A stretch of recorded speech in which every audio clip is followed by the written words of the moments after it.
तो सबसे पहले जैसा कि आपको हमारे कमांडर साहब ने बताया कि हम इसको 3 हिस्से में बांटते हैं कि भूकंप के पहले क्या करना चाहिए, भूकंप के समय क्या सावधानी बरतनी चाहिए और भूकंप के बाद क्या क्या करना चाहिए। इसमें हम लोग डूज और डोंट की बात करते हैं, क्या करना चाहिए और क्या नहीं करना चाहिए, ये भी हम लोग करते हैं। तो सबसे पहले हम कहाँ रहते हैं, अपने घर में रहते हैं।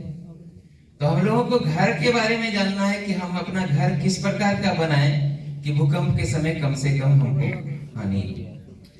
तो इसका स्ट्रक्चर पार्ट जो होता है उस पर सबसे ज्यादा ध्यान देने की जरूरत है। हम लोग जो अपना बेस बनाते हैं, नींव, उसके बाद बीम, पिलर और इसके अलावा जो हमारा छत होता है, इस सब पर हम लोगों को ध्यान देने की आवश्यकता है। हम लोग अपना घर जब भी बनाएं तो इंजीनियर से सलाह ले लें और भूकंप रोधी बनाएं। अब जितने भी बड़े बड़े कार्यालय बन रहे हैं वो भूकंप रोधी बनाया जा रहा है,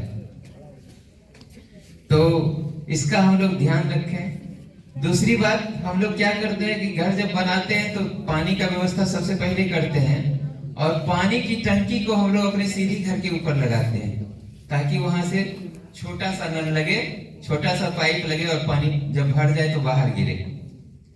और जब हम भूकंप के समय बाहर निकलते हैं तो वो टंकी हमारे ऊपर पलट जाता है, खतरा कर सकता है। तो हम लोगों को ये ध्यान रखना है कि उस टंकी को जब भी हम ऊपर में जो बनाते हैं, जो हमारा प्लास्टिक का होता है 1000 लीटर का या 750 जो भी हो आपका लीटर का होता है, तो उसको आप जब रखें तो या तो उसको क्लैंप कर दें या नहीं क्लैंप करें तो छत के बीच में लगाएं, उसको कभी भी दरवाजे की तरफ नहीं लगाएं। उसके बाद हम लोगों को ध्यान रखना है कि हम भी प्रिंसिपल साहब के चैम्बर में बैठे हुए थे तो देखे कि बड़ा बड़ा शील्ड यहाँ के विद्यार्थियों ने या यहाँ के स्टाफ ने जो जीता होगा उसको गोदरेज के ऊपर सजाया गया है और जिस समय भूकंप होगा सबसे पहले वही झटका देगा जीतने वाले को। तो हम उसको ध्यान में रखें कि वो वहां नहीं, अगर वहां रखा गया है तो उसको रस्सी से बांध दें, क्रैंप कर दें। जो हमारा अलमीरा घर में होता है उसको भी हम लोग क्रैंप नहीं करते हैं और भूकंप के समय क्या होगा कि वो अलमीरा आगे निकल कर हमारे ऊपर गिर सकता है।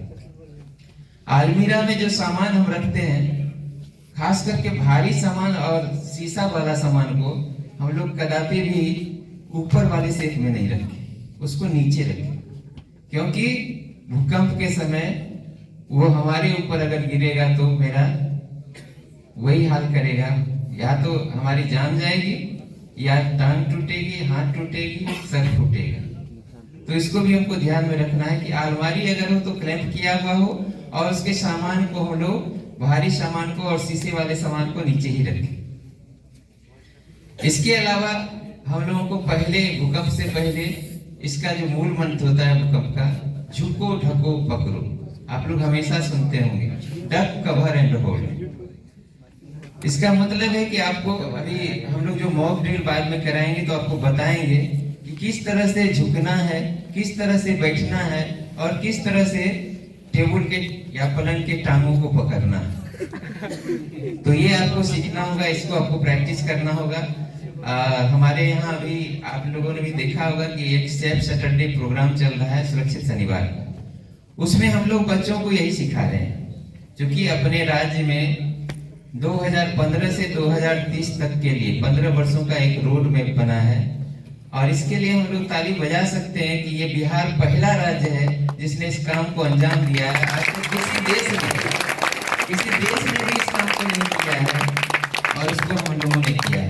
एक छोटे से राज्य बिहार ने ही करके दिखाया है और उस पर काम चल रहा है और बहुत आगे बढ़ भी चुका है।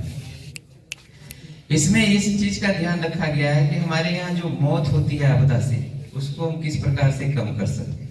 हमारे यहाँ जो संपत्ति का लॉस होता है उसको हम लोग किस प्रकार से कम कर सके।